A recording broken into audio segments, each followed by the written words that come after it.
Crypto, gaming, AI, regulation and protection. Good morning, everyone. By the time they arrange the presentation and stuff, I'll present myself and I'll let the techie people take care of the techie stuff. So I'm Jaguar-Adva Gal. I'm the CEO of Jaguar Reg&comp and Jaguar Lawyers. And what I do is I incorporate AI, crypto, fintech, gaming, gambling, high-risk industries, kind of companies in various jurisdictions in the world. And I take care of the licensing or legal opinion that they don't need a licensing. And then, corporate services in general.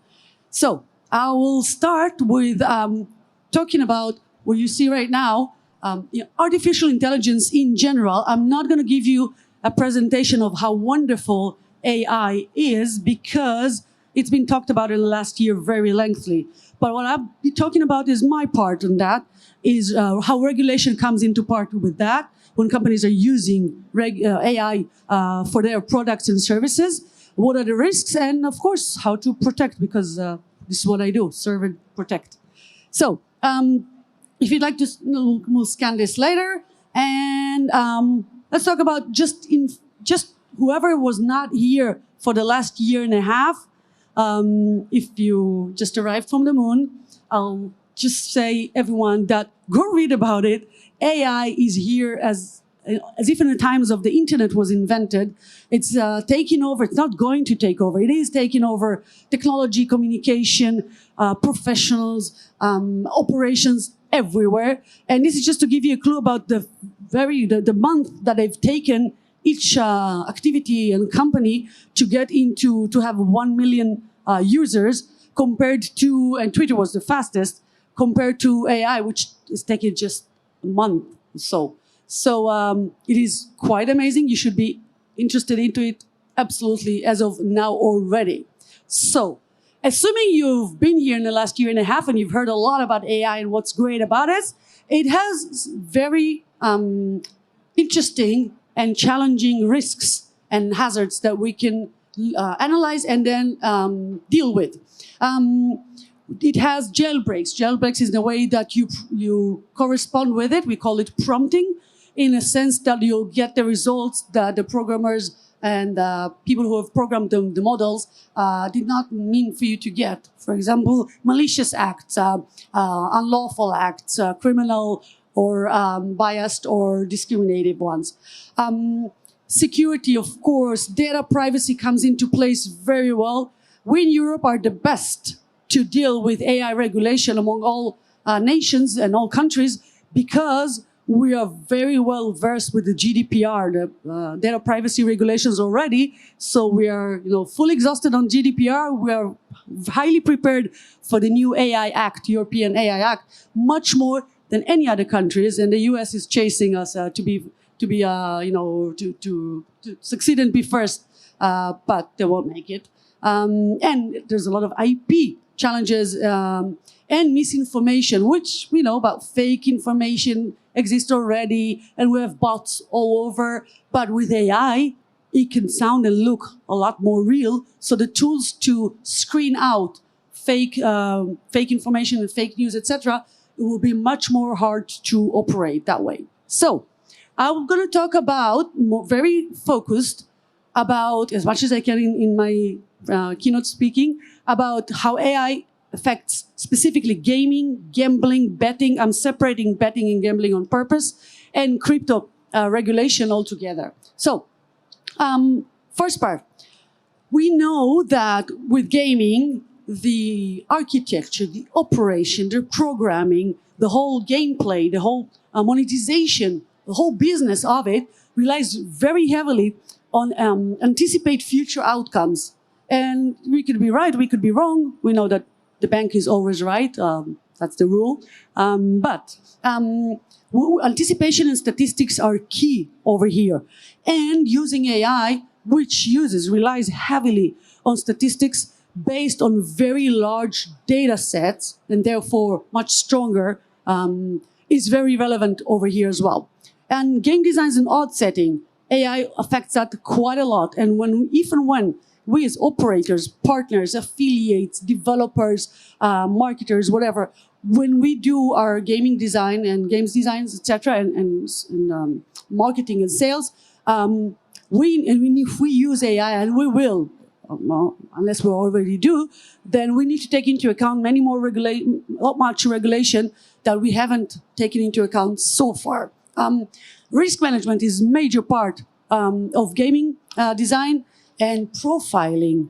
Whoever said GDPR, biasness, discrimination, etc., and to optimize bonus program and fraud detection. Here's where it comes very useful for us, because fraud detection relies on statistics, on pattern recognition, on deviations for patterns, etc.